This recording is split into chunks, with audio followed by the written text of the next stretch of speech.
thing that was way beyond what he knew outside. As soon as he walked outside, into the sunlight or this world, he would sort of put that aside. He'd say, well, that's what I did in there, but that's not what really counts. This is the real world. So I asked him, I said, Bill, I said, why do you make that choice? Why do you determine that that world is not the one that is the true world and this is the real world? And he said, well, he said, this scientific worldview has had a lot more success in establishing itself in its version of reality than the one inside the church has had.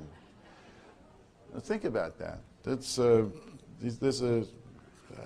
know, I don't even know what to say about that, but it makes sense. I mean, it has, in a way. It has dominated and if we're going to open to other worldviews, we have to become as rigorous and sophisticated and deep thinking about that as what has gone into creating this other materialist religion.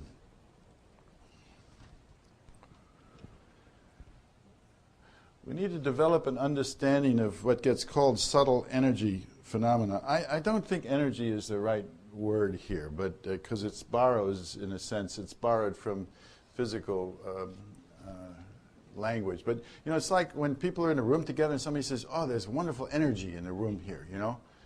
Well, it feels like, okay, energy, but it's not really energy. I mean, it's not like you could put a Geiger counter in the middle of the room and the register would go up. It's something more subtle, more intangible that you feel. It's not subtle in its impact, but it's subtle in terms of whatever it is. We don't know what it is.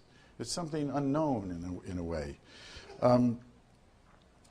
So I think maybe a better way of thinking about it would be think of a subtle realm, which would be, you know, like we're talking about the etheric realm or the astral world. That's the subtle realm, and that something that emerges from that realm and manifests in this realm is hard to study. It's not just physical. It's got some subtlety to it. We talk about body energy, the body energy field, and but there's some qualities that the body energy field. Barbara Brennan has, who's worked with subtle energies and has a school to study healing and the use of subtle energies, and she says that subtle energies are different from electromagnetic energy because electromagnetic energy tends to be finite. You can use it up in any given situation. But the more you enter the field of subtle energy, the more you employ it, the richer it gets. It grows. It's different than physical energy as we know it. Paranormal phenomena, parapsychology. People have talked, Angela worked in the Princeton lab where they do, they have random number generation, and they show that people's emotional states or what's going on, if they're all excited about a football game, that the group energy, quote unquote, will affect how the numbers are generated. Nobody knows how that works. It's not like something's passing into the computer, the random number jet. Something subtle is occurring there, and that kind of connection I think we need to understand more about. The power of thought, for example, or prayer to bring healing, that's very well established now by all kinds of controlled studies, but we don't know how it works. It's not as if, you know, you're praying for somebody on the other side of the country and it affects them and they get better, but it's not as if something measurable. It could be like you put a block between you and that person, it wouldn't work. It's not like that. So that's what I mean by the subtle domain.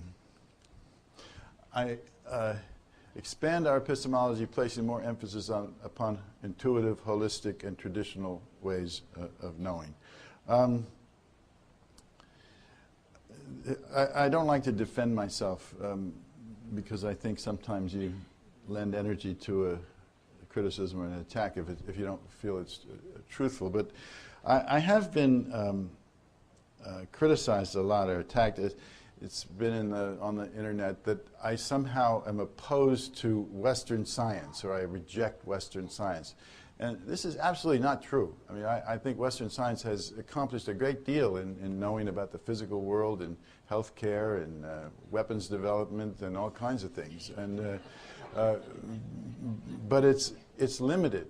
Edgar Mitchell, the astronaut, when he was coming back from space and he had this spiritual epiphany as he saw the magnificence of the universe around him, and he said, our science, as he had learned, is limited. It's incomplete. There's much more to what exists, to what we are, that we need to know about. And he founded the Institute of Noetic Sciences in California to explore and enable that increased richness of our ways of knowing to occur.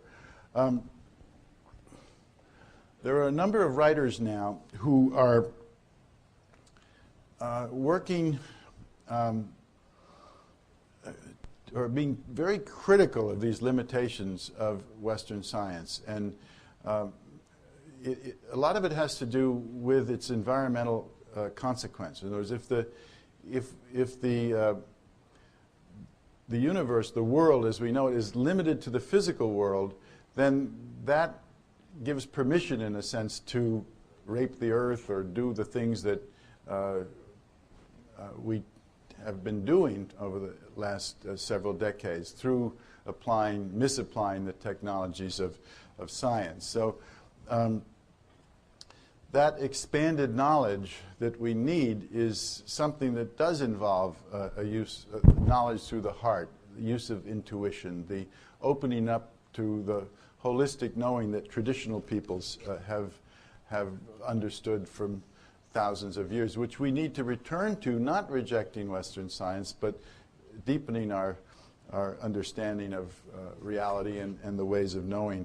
The person that I think is the most brilliant and powerful writer on this subject is a professor of philosophy and religion at George Washington University by the name of Syed Hossein Nasr, N-A-S-R.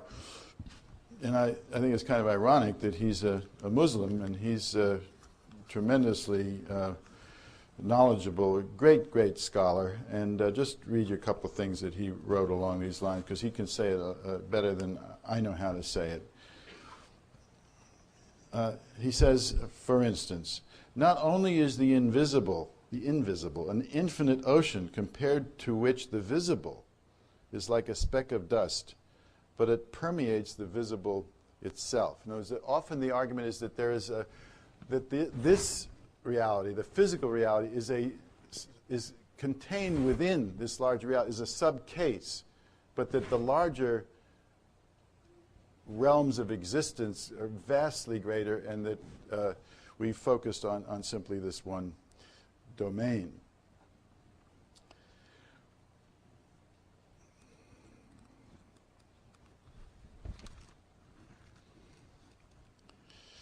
It is this purely earthly science,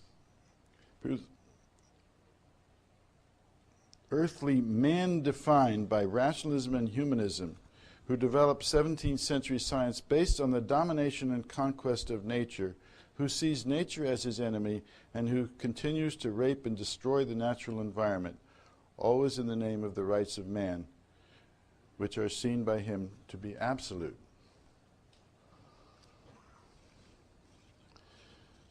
Just one or two more. The total mode, he refers to that total mode of knowing, which illuminates and transforms the being of the knower, and which already belongs to the eternal now, where the duality of knower and known is transcended. So you get the idea.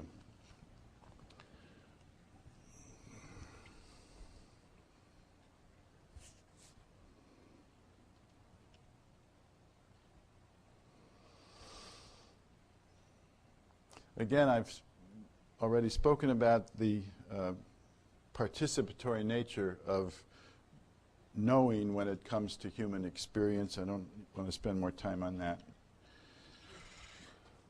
I guess I don't have to tell this group, but that about the great threat to the techno-scientific hubris and the institutions which sustain it, that this phenomenon represents.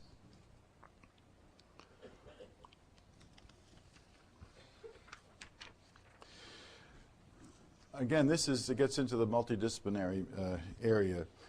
Come to see the UFO and alien encounter phenomena in relation to other physical and experiential anomalies.